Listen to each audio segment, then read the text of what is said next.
Saya katakan pada ibu saya, bahkan Allah akan turunkan saat di dunia. Ayah saya meninggal saat saya masuk pesantren,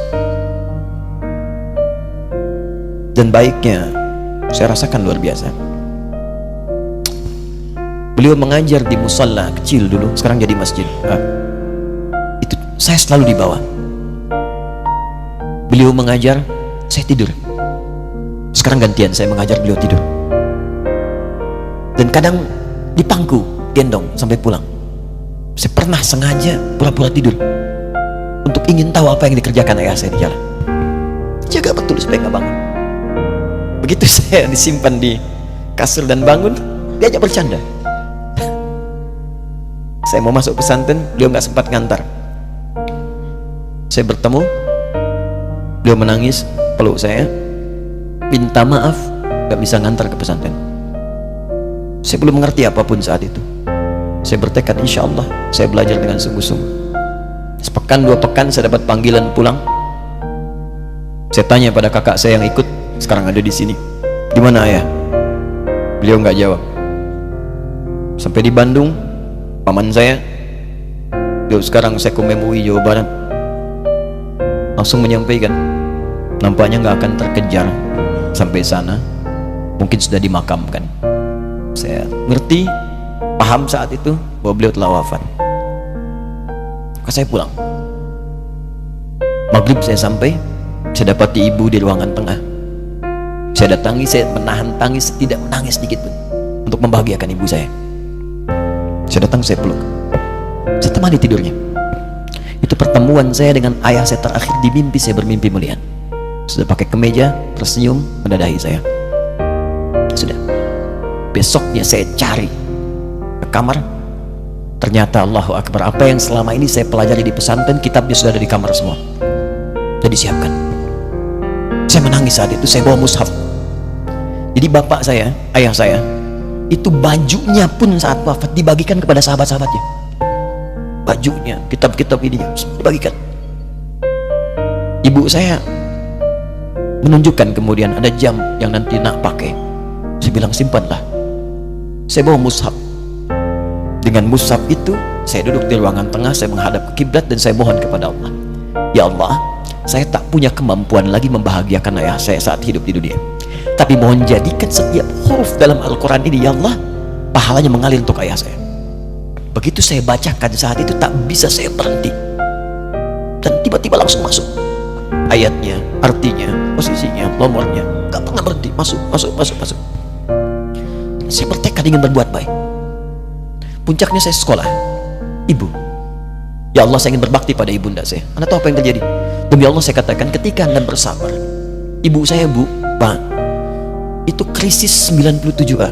Waktu krisis saya masuk pesantren, saya diberikan sempurna bekal seperti anak-anak lain.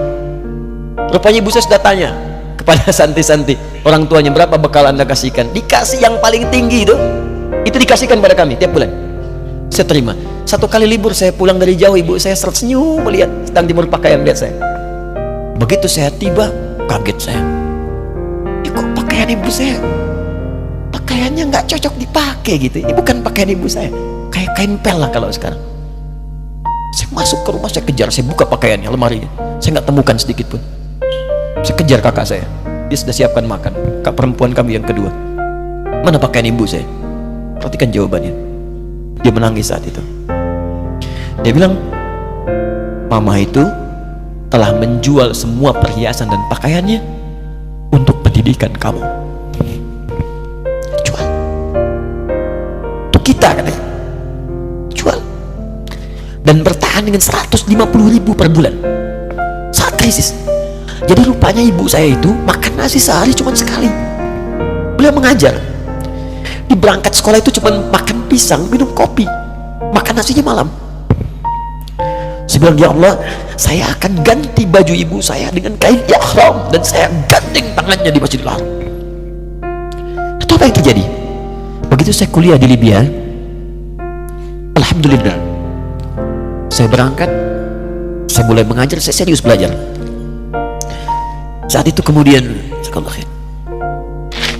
Allah mulai berikan jalan. Saya ingin sungguh-sungguh Malam saya bangun, saya sholat, saya belajar, saya menghafal Quran, saya belajar riwayat Quran. Sampai puncaknya tiba, saya ditugaskan pemerintah Indonesia saat itu untuk jadi petugas haji di Mekah. Saya telepon ibu saya bilang, Ma, saya insya Allah akan haji 2010. Saya telepon Februari saat itu. Saya dengar suara, terbayang wajahnya indah, senyuman, bahagia. Alhamdulillah, nak. Kapan berangkat? Tahun ini insya Allah. Saya bilang, dan saya tidak akan pernah berangkat kecuali mama pun akan berangkat. Terdengar nada pesimis tapi senyum. Dari mana katanya? Allah akan kasih, saya bilang. Saya sedang bekerja, berusaha karena Allah. Mustahil Allah akan sia-siakan gitu. Berapa butuhnya? Porsinya 25 juta. Kapan harus ada? Bulan Juni. Ya, jadi dari Februari ke Juni itu. Ya, Juli bukan Juni, Juli. Ya, jadi saya masih ingat bulan 7, 5 bulan tuh. Saya ibu, Pak, nabung saya beli tabungan, saya niatkan untuk ibu saya haji. Bulan Juli masih setor 25 juta. Jadi semua tabungan masukin situ. Ada yang ngajar ngasih, masukin situ, masukin semua. Tepat sepekan sebelum itu kemudian didaftarkan, saya buka tabungan. Allahu Akbar, karunia Allah luar biasa. Tadi butuh berapa? 25 juta. Begitu dibuka, Masya Allah, 1 juta. Karena beasiswa nggak banyak, 1 juta. Tapi 3 hari sebelum daftar, entah dari mana ibu-ibu pengajian nih KBRI datang, Ustadz, ibu katanya mau haji juga ya, Ustadz mau haji ya, ibu ikut ya. Sudah nggak usah dipikirin, nanti kami yang pikirkan semuanya. Tiba-tiba dikirim, bayar porsinya di sana, dapat koper paling besar. Bayangkan, tadinya kopernya belum datang, telepon lagi, nak, koper belum datang katanya. Saya bilang, Ma, tenang aja, apa hajinya nggak jelas ini? Tidak jelas, saya bilang, insya Allah. Ya. Nah, cuman beritanya berbeda. Begitu saya telepon lagi, Ma, gimana bisa? Nah, telah keluar pengumumannya. Kapan, Ma? 2013. Loh, kan saya haji 2010, nggak bisa, harus 2010. Lihat kalimat ibunda saya. Nah, jangan pernah mengambil hak orang lain. Allah kasih 2013, alhamdulillah. Saya bilang, Ma, kita tidak harus mengambil hak orang lain, tapi kita meminta kepada Allah yang memanggil kita. Boleh jadi Allah akan berikan tambahan kuota pada tahun ini. Doa lagi, minta, ke masjid. Tiba-tiba ada sidang oki di Istanbul saat itu, keputusan 1.000. Setiap ada 1.000 muslim, 1 kuotanya. Saat itu Indonesia dapat tambahan 22.000, termasuk ibu saya ada di situ. Ya, acara malam Al-Qadar 27 Ramadan, malam masih ingat betul, saya jadi MC dengan rektor pada saat itu. Saya nggak pernah bawa handphone, tiba-tiba handphone itu saya bawa, berbunyi kemudian telepon itu. Saya minta pada rektor izin, saya angkat dulu, diperkenankan. Saya kemudian ke belakang masjid, saya angkat. Tiba-tiba saya dengar suara sudah menangis. Nah, katanya, kenapa, Ma? Alhamdulillah, Mama bisa haji. Ternyata kuota itu termasuk ibu saya. 5 bulan, Pak. Wena biasa, nggak bayar tambahan, nggak ada macam-macam, bisa berangkat. Begitu saya berangkat duluan, saya tungguin betul di apartemennya, di maktabnya sampai datang. Begitu sudah datang, saya nggak sapa, saya lihat dari jauh. Bahagianya saya bisa mengganti pakaian tadi yang lusuh dengan kain ihram. Saya perhatikan, saya ikuti dari belakang. Di lift, saya ikuti. Di jalan, saya ikuti. Begitu sampai Masjidil Haram, saya gandeng tangannya. Ma, kita sama-sama.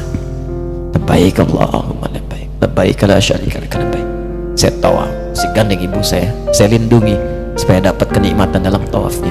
Begitu saya rasakan bagaimana Sayyidah Hajar bekerja keras untuk Ismail. Saya balas di situ, saya gandeng tangan yang kanan, saya minta pada Allah, muliakan ibu saya, ya Allah, muliakan ibu saya, muliakan, berikan saya kesempatan membahagiakannya.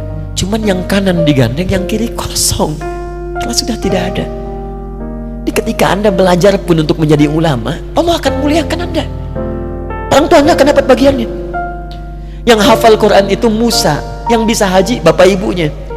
Kemarin saya jadi Amirul Hajj dari kedutaan Saudi berangkat, membawai 350 orang rombongan. Siapa yang saya bawa? Ahli Quran yang hafal Quran, anak-anaknya. Ahmad Kamil yang haji, pengajarnya, murabbinya, ibunya, temannya, banyak yang berangkat. Yang berangkat siapa? Calon ulama. Dijadi ulama itu jangankan sudah jadi, kalau benar caranya, baru bergerak pun Allah pasti akan jaga.